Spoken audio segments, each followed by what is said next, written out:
Abriésemos nuestra Biblia en Marcos capítulo 16, un versículo que nos va a servir de introducción, solamente un versículo, leeremos luego otro en Hechos y luego daré el título del mensaje. En Marcos capítulo 16, versículo 15, es algo imperativo que el Señor da órdenes a sus discípulos y les dice: id por todo el mundo y predicad el Evangelio a toda criatura. En el libro de los Hechos, capítulo 1, versículo 8, Hechos de los Apóstoles, capítulo 1, versículo 8, la segunda parte, versículo 8, la segunda parte, le dice a sus discípulos también, en este mismo contexto: y me seréis testigos en Jerusalén, en toda Judea, en Samaria y hasta lo último de la tierra. Jesús le recordó a sus discípulos la misión de predicar el Evangelio del reino de Dios en todo el mundo. Antes de ascender a los cielos, Jesús, cuando resucitó de entre los muertos, dejó este encargo, ¿verdad?, a sus discípulos de predicar el Evangelio. Y nosotros, los creyentes en Cristo Jesús, los creyentes, somos también los que tenemos el privilegio de predicar el Evangelio de Jesucristo. Aquellos discípulos fueron testigos oculares, sobre todo aquellos discípulos que habían estado durante 3 años en el ministerio de Jesús, que le acompañaron en su ministerio. Por donde iba Jesús, sus discípulos iban con él y oían y escuchaban acerca de lo que Jesús predicaba, de lo que Jesús decía acerca del reino de Dios. Y ese encargo de lo que habían visto con sus ojos, habían palpado con sus manos, habían oído con sus oídos, eran los encargados de continuar predicando el Evangelio de Jesucristo. 20 siglos han pasado. Estamos en el año 2024. Y algo más de 20 siglos, los creyentes seguimos predicando el Evangelio de Jesucristo. Y nuestras iglesias están abiertas con el propósito de predicar el Evangelio de Jesucristo. Y cuando cerramos las persianas y nos vamos a nuestras casas y cada uno tiene los trabajos, las labores que cada uno tiene que tener, también por ese mandato que dejó el Señor, continuamos predicando no nuestro Evangelio, no nuestras ideas, no nuestras creencias, sino ese encargo de predicar el Evangelio a toda criatura. Y nosotros gozamos con libertad aquí en España de poder predicar el Evangelio de Jesucristo con libertad. Y podíamos irnos ahora mismo al paseo, a los sitios céntricos de Linares y poder predicar el Evangelio. Y no hay ningún tipo de problema. Pero saber que en el siglo XXI, creyentes que están en lugares donde no pueden hacerlo, donde son perseguidos, incluso dando su vida, encarcelados por predicar el Evangelio y poder llevar una Biblia. No pueden llevarla como nosotros, podemos llevar la Biblia sin ningún tipo de problema y poder enseñarla y poder leerla y poder predicarla, ya que estas personas, incluso, sobre todo en los países islámicos y otros más, donde hay, ¿verdad?, no hay libertad para poder expresar, para poder hablar de manera como podemos hacer nosotros, pero sí que hay hermanos y hermanas que dan su vida por predicar el Evangelio de Jesucristo.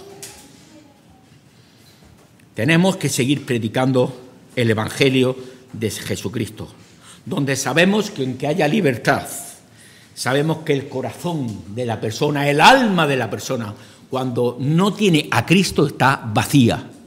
Por mucho dinero, posición social que puedas tener, aunque tu parte económica esté saciada, aunque tengas tu nevera llena, aunque tengas todas aquellas cosas que puedes tener, necesitas a Cristo, para que te dé esa paz. Yo me acuerdo siempre del Señor. Estas palabras me han hecho mucho bien. Mi paz os dejo, mi paz os doy, y yo no la doy como el mundo la da. Yo quisiera en esta mañana, de manera sencilla, como me gusta, entendible, que todos lo entendiéramos bien, pero que a la vez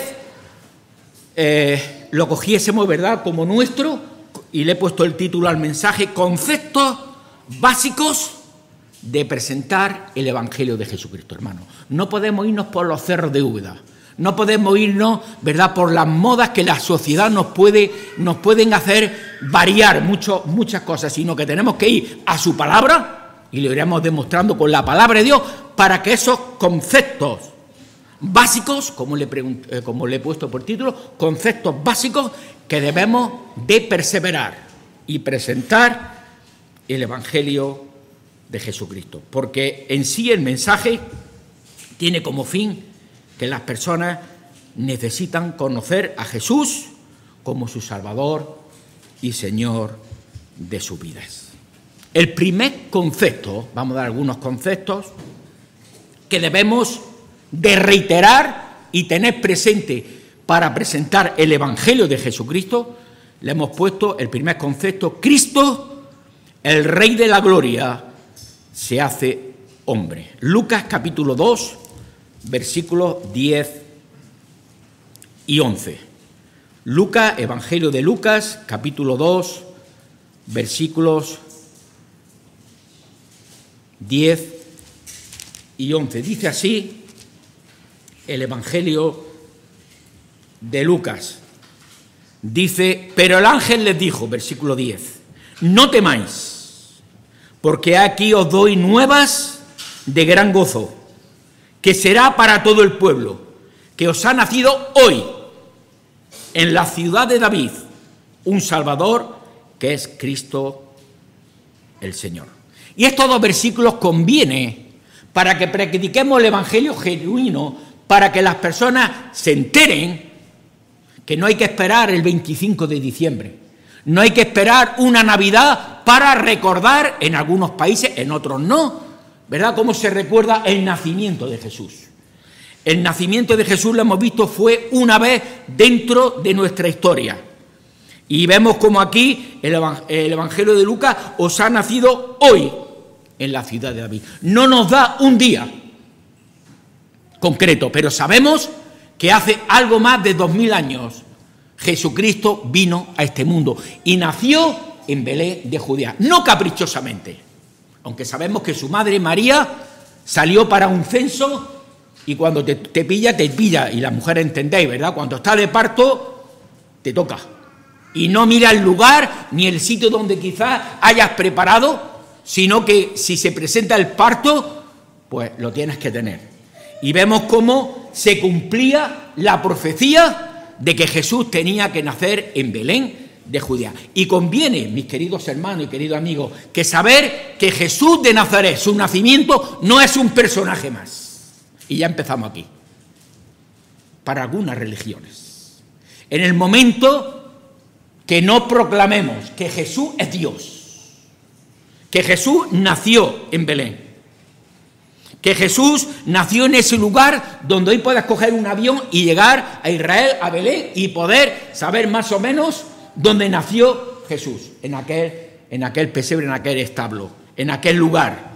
Saber que dentro de nuestra historia, que nuestra historia se divide un antes y un después, dentro del nacimiento de Jesús. Nació el Mesías, nació el Cristo, nació el ungido, para que todas las personas podamos proclamar, los creyentes, de que dentro de la historia nació Jesús, no un personaje más. A mí siempre me gusta una frase que se me quedó dada, ¿no?, que cuando predicamos el Evangelio, qué bien vosotros estáis, pero en el momento que nombra a Jesús te paran algunos. Jesús, un momento. Y esta persona, que le tengo mucho cariño, me decía: no me hables de religión. ¿Cómo que no me hables de religión? Yo no te estoy hablando de religión, te hablo de una relación. Y Cristo debe ser el meollo, el centro de poder predicar el Evangelio. de saber que Jesús vino a este mundo, que nos visitó con una misión muy concreta. Y aquí lo tenéis delante, hermanos y amigos. Cuando veáis el pan y el vino, estamos recordando la culminación desde la cuna, desde el pesebre, que nació Jesús, hasta la crucifixión de Jesús, donde Jesús pudo decir, consumado es, se acabó. Lo que tenía que hacer lo hizo. Consumado es, muriendo en la cruz del Calvario. Y Juan, que era uno de los 12, el prólogo de Juan, capítulo 1, versículo 14, y aquel verbo fue hecho carne y habitó entre nosotros. Y dice Juan que fueron de los discípulos oculares que habían estado con él, que lo habían escuchado, que le habían visto, que lo habían oído, que habían visto los milagros que Jesús hizo, y vimos su gloria. Ya no es solamente una persona humana que tomó forma de hombre, y vimos su gloria. ¿Y eso cómo se expresa? ¿Y eso cómo puede expresar Juan? ¿De qué manera puede hacer esa manera de hablar de su Maestro, de Jesús? Y vimos su gloria, gloria como del unigénito del Padre, lleno de gracia y de verdad. El Dios de la gloria venía a este mundo y se hace hombre. Nosotros podemos pensar muchas veces y decimos, es que no me entiendes, es que no me comprendes. Hay veces que podemos hablar con una persona para expresar nuestros sentimientos y poder expresar cómo estamos. Y te pueden más o menos conocer o no conocer, comprender o no comprender. Pero tenemos un Dios en el cual te comprende y te entiende. Primero, por derecho de creación. Él nos creó, y qué mejor que el que nos creó nos conoce. Derecho de creación y también derecho de redención. Él murió en la cruz del Calvario y nos dio ese perdón. Por lo tanto, uno de los conceptos que debemos de no omitir es que Cristo, el Rey de la Gloria, se hizo hombre en la tierra. El segundo concepto que quiero dejar en esta mañana también es que Cristo, que es lo que estamos haciendo en esta mañana, somos sus embajadores. 2 Corintios capítulo 5, versículo 20. Está hablando el apóstol Pablo y nos dice en el versículo 20 del capítulo 5 de la segunda carta a los Corintios: así que somos embajadores en nombre de Cristo. Y está escribiendo a una iglesia local, está escribiendo a una iglesia en Corinto, está escribiendo a aquella iglesia amada por el apóstol Pablo y da, ¿verdad?, algunas características a aquellos hermanos que podemos hacer la nuestra también. Por supuesto que podemos hacerla. Y querido hermano, querida hermana, tú y yo somos embajadores en nombre de Cristo. Los creyentes somos embajadores del Evangelio, pero primero, me gusta decir, tienes que ser creyente. No es lo mismo hablar de Jesús que vivir a Jesús. No es lo mismo que tú hables de Dios. Puedes hablar de Dios, muchas personas hablan de Dios, que vivir a Dios. No es lo mismo. Los creyentes somos embajadores en nombre de Cristo, y Pablo se lo recuerda a aquella amada iglesia y también nos dice. Ahora yo quería indagar un poco para saber el significado. Y en el diccionario de la Real Academia Española, en uno de sus apéndices, dice que embajador, ¿verdad?, persona con el mayor rango en el servicio diplomático que representa ante otros estados al estado que le nombra. Es el principal representante oficial de un país extranjero. Y cuando hay dificultades entre dos países, hay diferencias, el país en donde está lo llama a orden para hablar con ese embajador, antes de romper relaciones diplomáticas. Y relaciones diplomáticas, si se rompe, es que ese embajador tiene que salir de ese país porque no debe estar allí por comentarios, por hechos que haya podido ocasionar. A lo que yo llevo es que la misión de un embajador es la de mantener, fortalecer las relaciones diplomáticas y comerciales entre los dos países. Querido hermano y querida hermana, como cristianos somos embajadores en nombre de Cristo. No representamos a ningún gobierno terrenal, pero sí al Dios del universo. Y yo tengo que romperme, porque meditando preparándome este mensaje, ¿verdad? Representamos al Dios del universo. Y no cabe duda, ¿verdad?, que pensando esto, yo, personas que estamos aquí normales, trabajadoras, trabajadores, que cada uno tiene su trabajo, sus quehaceres, embajador en nombre de Cristo, ¿sabemos bien lo que leemos en la palabra de Dios? Pues sí, querido hermano y querida hermana, tú eres embajador, embajadora en nombre de Cristo. Y el embajador no puede inventarse, no puede dar su opinión en un embajador de lo que él quiera, no, señor. El embajador está sujeto a lo que su país le dice. Por eso es el Ejecutivo, es el Gobierno el que elige los embajadores en otros países. El de ponerlos y de quitarlos.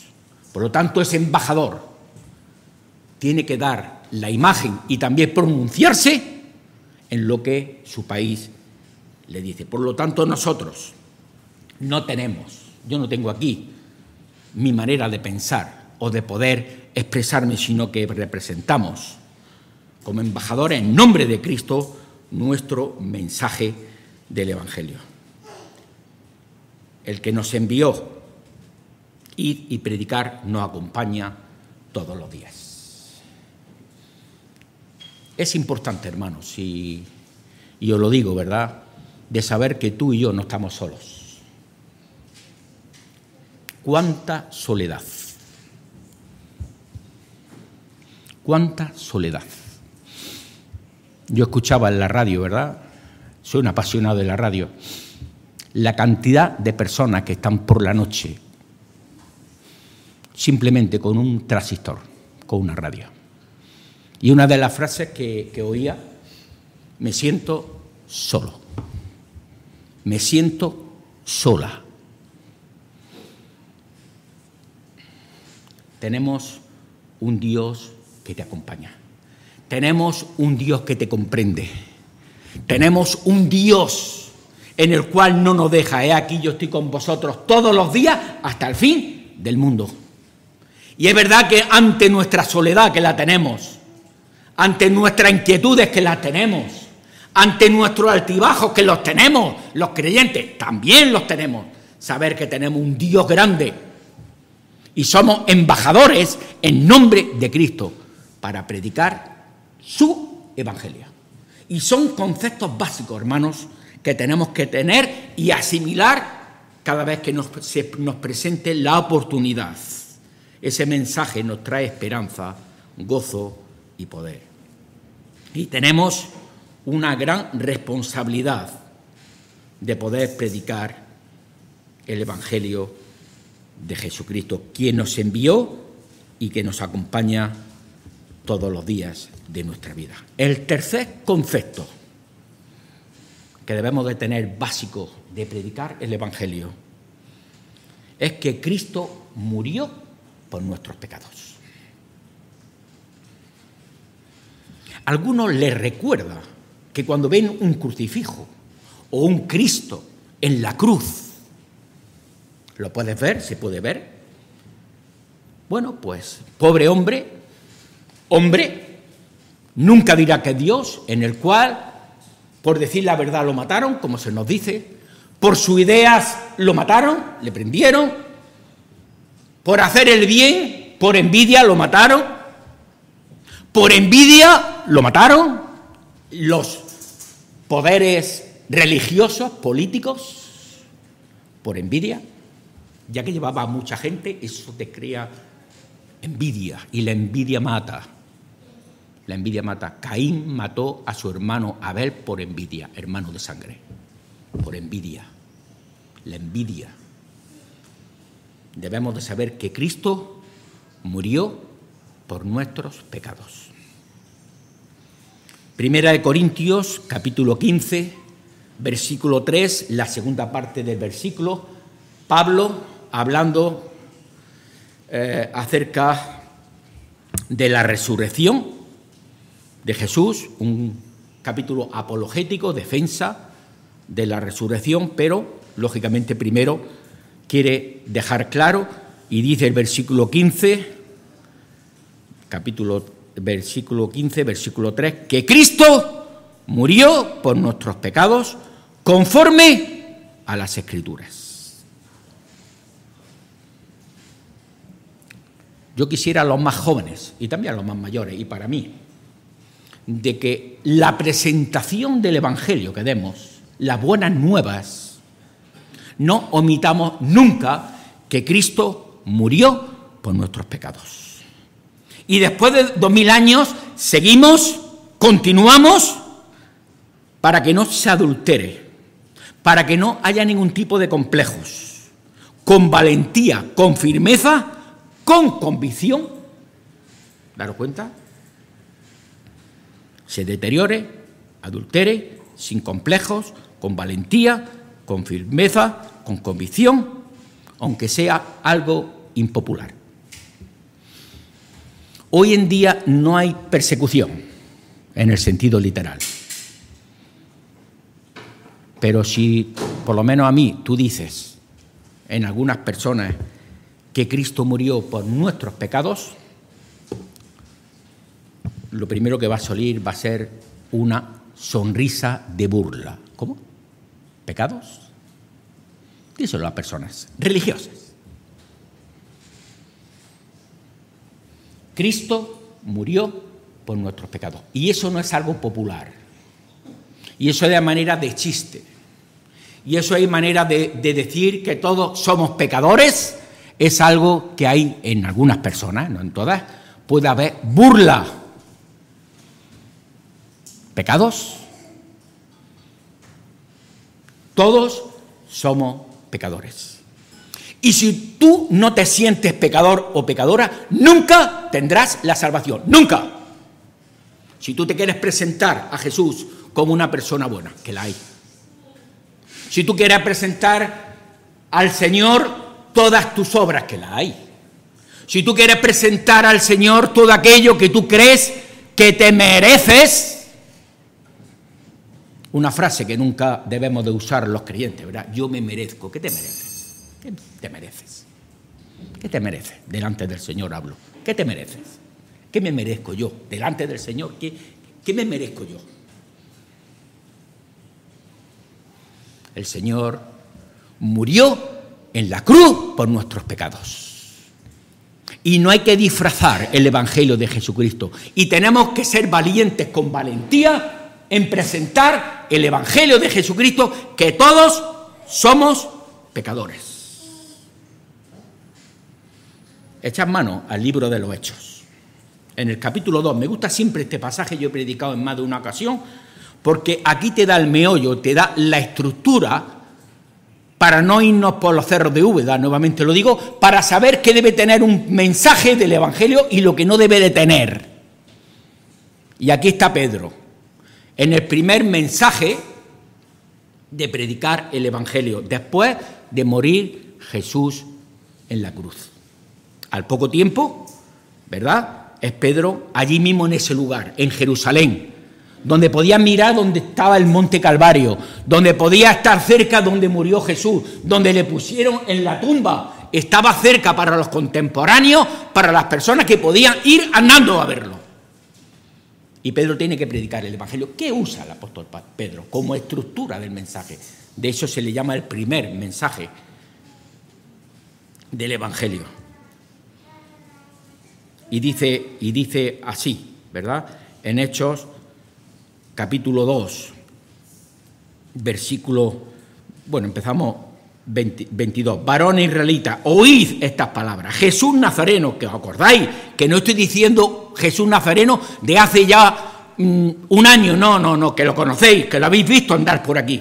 varón aprobado por Dios entre vosotros, con las maravillas, prodigios y señales. Le recuerda lo que Jesús había hecho haciendo milagros que Dios hizo entre vosotros por medio de él, como vosotros mismos sabéis. A este, entregado por el determinado consejo y anticipado conocimiento de Dios, prendisteis y matasteis por mano de inicuos, crucificándole, al cual Dios levantó suelto a los dolores de la muerte, por cuanto era imposible que fuese retenido por ella. Prendisteis y matasteis.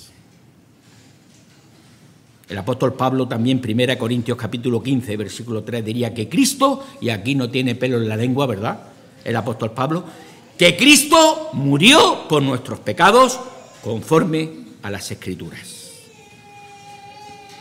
Y en el capítulo 9 del libro de los Hechos, cuando Pablo tiene que predicar el Evangelio, ¿y qué predicación llevaba el apóstol Pablo, queridos hermanos? ¿Qué predicación llevaba el apóstol Pablo? Podría hablar de muchas cosas, Podría hablar de filosofía. Podía hablar de la historia de Israel.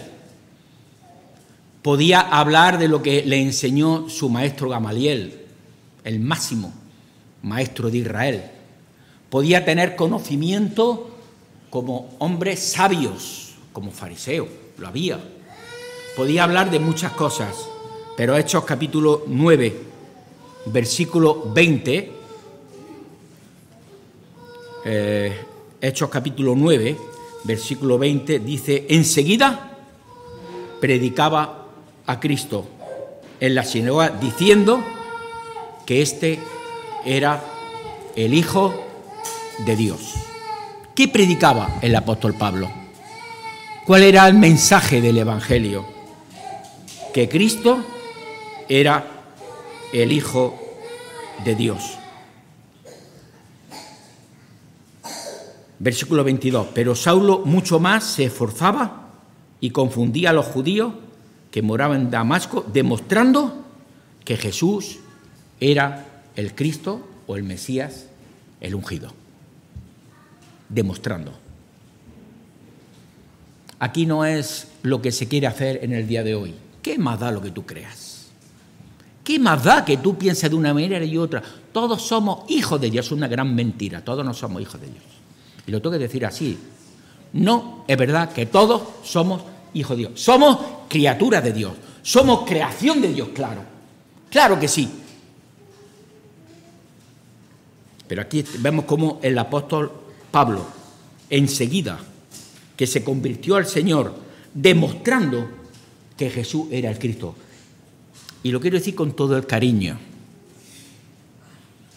Estamos diciendo que Jesús demostraba que era el Cristo, que era el Hijo de Dios. Porque no se trata de que tú tengas tu idea de lo que pienses de Jesús. No se trata que el concepto que tú tengas de Jesús lo puedas tener como tú quieras, no. Se trata de presentar el Evangelio de Jesucristo. Y uno de la clave, ¿verdad?, que debemos de tener es que Jesús es Dios y que Cristo murió por nuestros pecados. Un predicador que tengo mucho cariño en casa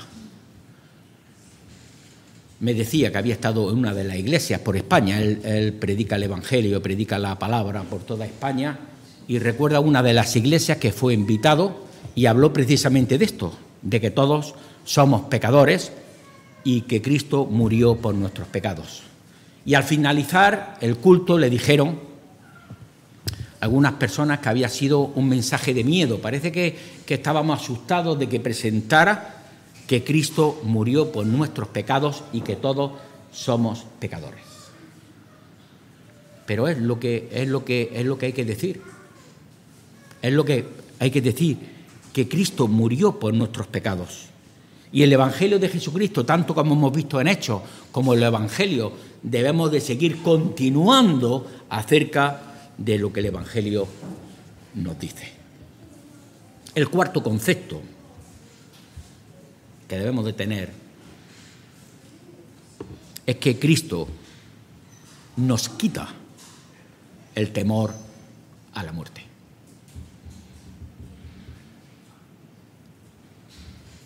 Y para eso el apóstol Pablo, no antes, sino después de su conversión, un versículo de oro que me escucháis mucho decirlo, Filipenses capítulo 1, versículo 21, está hablando Pablo desde la prisión en Roma. No porque era un malhechor, no porque era un delincuente, no porque estaba pagando en alguna falta que había hecho y estaba pagándolo en la prisión, no, sino por presentar el Evangelio de Cristo, no le importaba. Y el apóstol Pablo, cuando tiene que escribir a los filipenses, dice, porque para mí.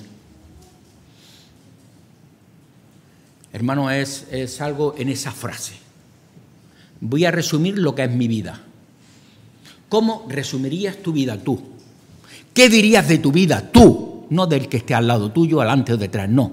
Y el apóstol Pablo, cuando tiene que resumir su vida, dice, mira, tengo una idea muy clara y no me ando por las ramas. Porque para mí, el vivir es Cristo. ¿Se puede resumir mejor su vida?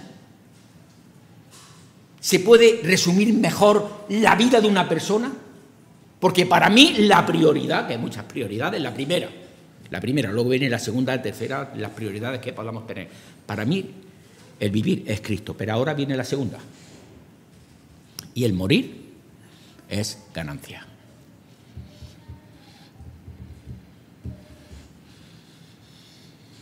El mensaje del apóstol Pablo, el vivir y el morir. En nuestro DNI tenemos la fecha de nacimiento. Algunos lo pueden tener escondido porque no les gusta ver los años que van cumpliendo la fecha de nacimiento que tienes, te guste o no te guste. Y hay otra fecha de defunción, que la van a tener que sacar cuando tú fallezcas. Tú ya no podías sacarla, pero sí tiene que ir algún familiar tuyo o alguien por la fecha de defunción al juzgado para que te dé la fecha que has fallecido, la fecha de nacimiento y la fecha de defunción.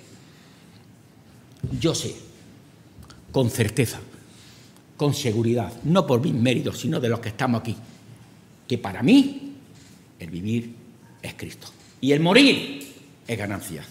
Así lo diría el apóstol Pablo. Porque de ambas cosas estoy puesto en estrecho, teniendo deseo de partir y estar con Cristo, lo cual es muchísimo mejor. A mi mente viene, y lo tengo que hacer mía, porque a nadie le gusta morirse, a nadie le gusta estar así, ¿verdad? Pero cuando echamos mano a la palabra de Dios, a las promesas del Señor, sin duda, ¿verdad?, sentimos un gozo en el corazón. Y cuando tenemos familiares creyentes, de saber que ya tenemos su fecha de defunción y su cuerpo está en el cementerio o donde esté, de saber con seguridad que están en la presencia del Señor. ¿Hay algo más hermoso que eso? ¿Hay algo más hermoso de saber que están disfrutando ya de la presencia del Señor? Cristo nos quita el temor a la muerte. Y el salmista en el 116, capítulo 116, el Salmo 116, versículo 15, el salmista también dice, estimada es a los ojos del Señor la muerte de sus santos. Y Apocalipsis, capítulo 21, versículo 4, Apocalipsis, capítulo 21, versículo 4, dice, enjugará Dios toda lágrima del ojo de ellos. Y ya no habrá muerte, ni habrá más llanto, ni clamor, ni dolor, porque las primeras cosas pasaron. Capítulo 22, versículo 5. Allí no habrá noche, porque no tienen necesidad de luz de lámpara, ni de luz del sol, porque Dios, el Señor, los iluminará y reinarán por los siglos de los siglos. Queridos amigos y queridas amigas, la muerte que cada uno nos llegará, tenemos la seguridad de que los que hemos creído en Cristo Jesús estaremos con Él por su sacrificio. No se acaba aquí la muerte. no se acaba. No es decir, bueno, pues ya está, se acabó y ya está. De eso nada. Porque tenemos la seguridad, la certeza de que los que estamos preparados, hemos ido al Señor, hemos pedido perdón por nuestros pecados, Él es fiel para perdonar nuestros pecados. Cristo nos quita el temor a la muerte. El quinto concepto que vemos es que Cristo me dice, si antes decíamos que todos éramos pecadores, nos da la seguridad de que Cristo nos dice que mis pecados han sido perdonados. El perdón del Señor. Y primera de Juan, capítulo 1, versículo 7, dice, la sangre de Jesucristo, su Hijo, nos limpia de todo pecado.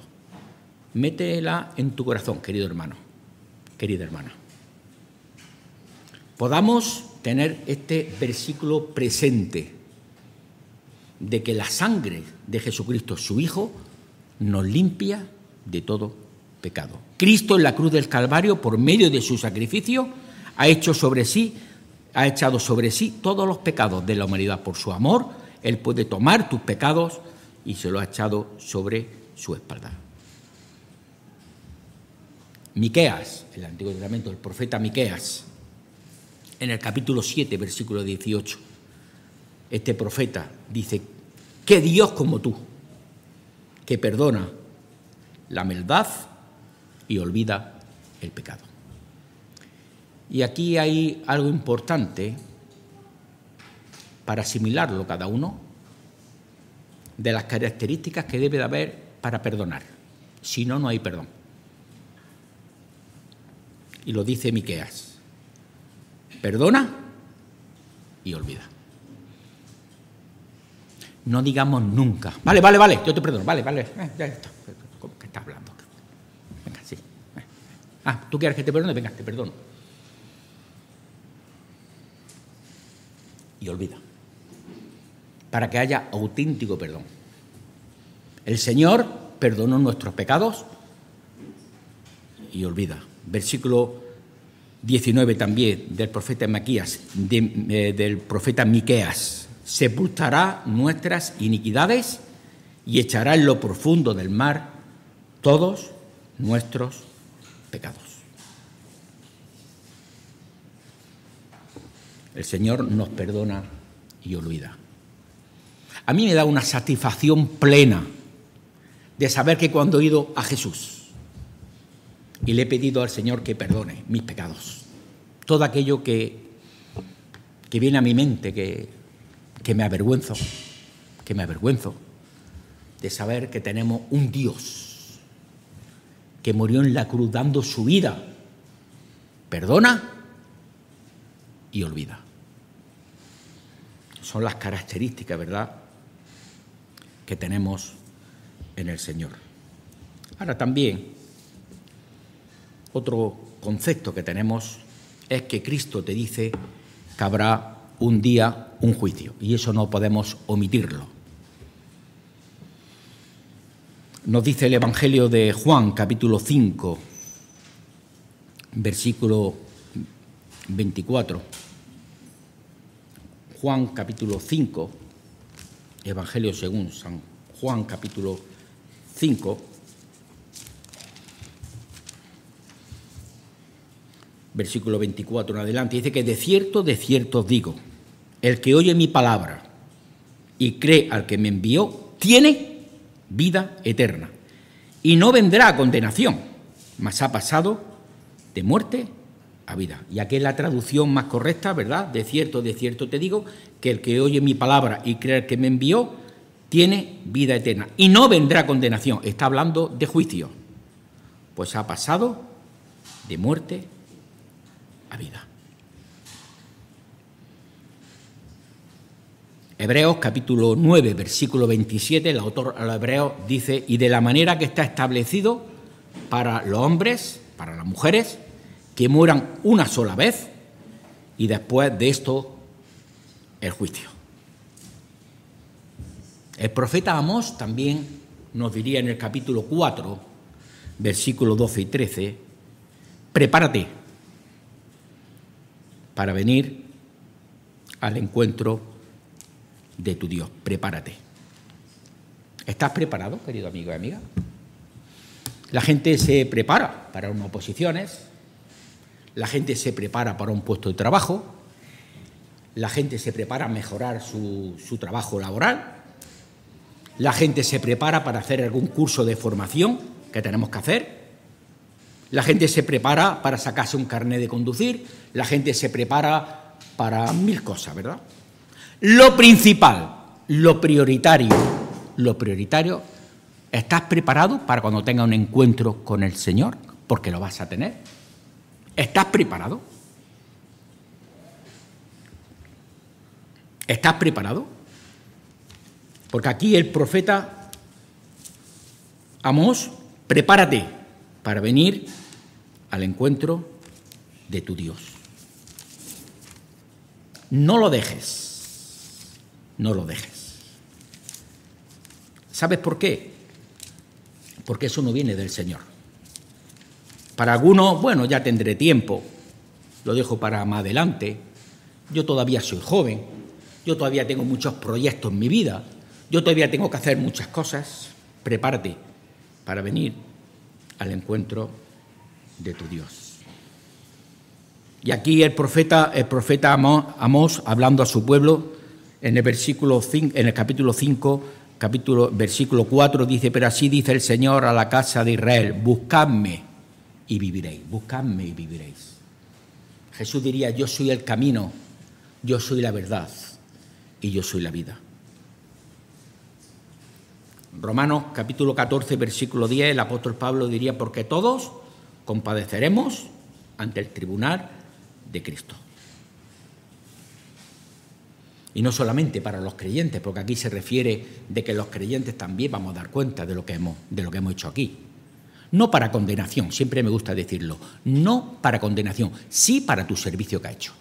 Eso sí. Los móviles, los deseos que ha hecho de servir al Señor, un día el Señor te lo va a mirar. Va a haber premios, va a haber coronas, pero también va a haber el gran turno blanco que va a ser para condenación. Condenación eterna. Ya no habrá más oportunidad, y hay que decirlo así, y son conceptos que hay que decirlo. Hay conceptos que hay que decirlo, que para salvación y para condenación no hay medias tintas. O te salvas o te condenas. Y algo que nos apena poder predicar el Evangelio, poder proclamar la salvación del Señor y que personas se condenen. Una vez que fallece ya no hay más oportunidad. Ya no va a haber más oportunidad. Está a tiempo. Prepárate para venir al encuentro de tu Dios. Y hay un himno que cantamos, ¿verdad? Cuando ya se pase lista, allí estaré. Y el apóstol Pablo le decía: pero nosotros esperamos, según sus promesas, cielos nuevos y tierra nueva, en los cuales mora la justicia. ¿Qué justicia? ¿La justicia humana? ¿La justicia humana? ¿El Tribunal Constitucional? ¿El Tribunal Supremo? Según me venga así, le digo mi aprobación o desaprobación, según a mí me convenga, a mí. Tenemos un Dios que va a hacer justicia.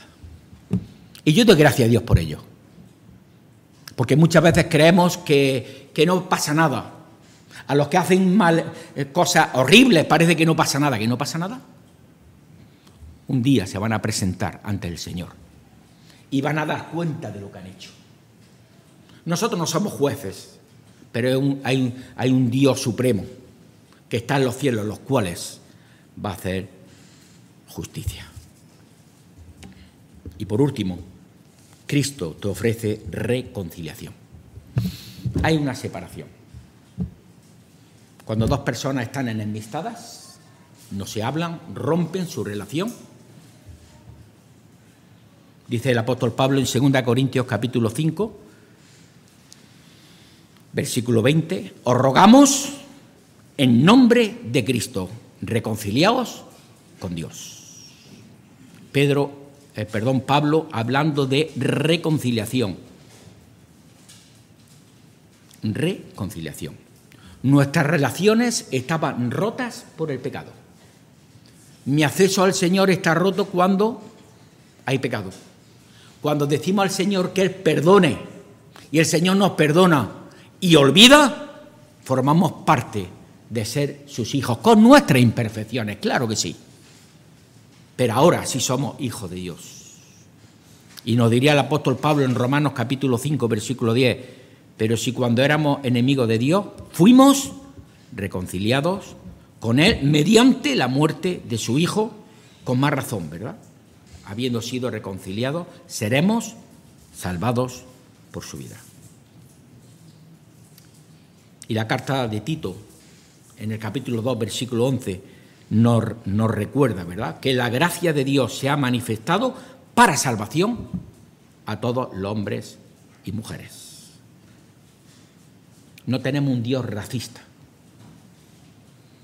No tenemos un Dios que tiene sus preferidos, ni que tiene sus escogidos, sino que tenemos un Dios, Juan 3:16, porque de tal manera amó Dios al mundo que ha dado a su Hijo unigénito, para que todo aquel que en Él crea no se pierda, mas tenga vida eterna.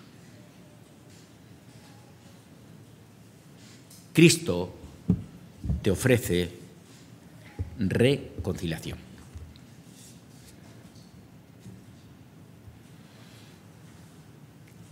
¿Hay algo más bonito que la reconciliación con personas que quieres? ¿Hay algo más hermoso que reconciliarte con una persona que amas, que quieres, y están las relaciones rotas? ¿Hay algo más bonito que pedirse perdón y que haya verdadera reconciliación? Tenemos un Dios que ofrece reconciliación. Nosotros desde este lugar, un servidor, que hoy el que está hablando, como podría ser otro hermano en otro momento, reconciliados hoy con Dios. Yo quisiera que en el día de hoy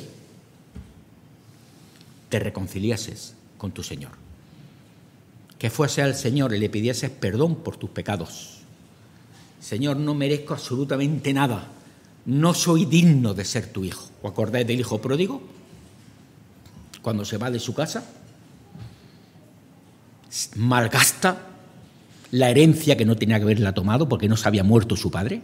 No tiene derecho a ninguna herencia, por lo menos hasta que yo me muera, hombre. Espérate que yo me muera, hombre. Y le da esa herencia. Y cuando vuelve en sí, vuelve a la casa del padre. Y su padre lo ve de lejos y sale corriendo. Y lo primero que le hace, no pedía explicaciones, le da un abrazo. Y se calla. No veréis ni una sola palabra del padre al hijo. Ninguna reprimenda en esos momentos. Ninguna. Su padre le reconcilió y lo llevó otra vez a su casa. Ojalá, querido hermano, querido amigo, querida amiga, puedas reconciliarte con tu Señor. Para ello es imprescindible que pidas perdón. Y Él te reconciliará dándote la salvación eterna. Los creyentes continuamos y no desmayamos en presentar el genuino Evangelio de Jesucristo, con estos 7 conceptos. Cristo, el Rey de la Gloria, se hace hombre. Cristo nos hace sus embajadores. Cristo murió por nuestros pecados. Cristo nos quita el temor a la muerte. Cristo me dice que mis pecados han sido perdonados. Cristo te dice que habrá un día un juicio y Cristo te ofrece reconciliación. Que el Señor te bendiga y ojalá pueda entregar tu vida al Señor. Amén. Señor, queremos